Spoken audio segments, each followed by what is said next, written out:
This is the definitive video to solve Android app crashes and battery drain bugs.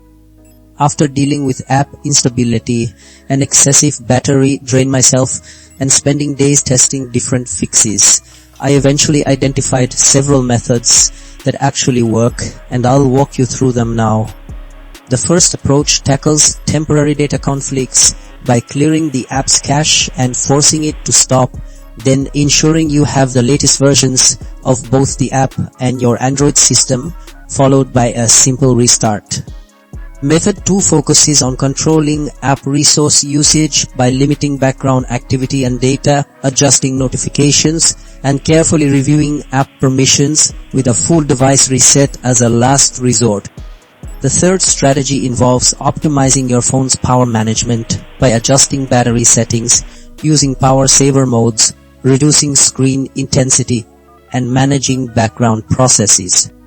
Finally, Method 4 addresses system resource limitations by checking available storage, removing unneeded applications, and clearing temporary files with safe mode and firmware updates, providing further stability.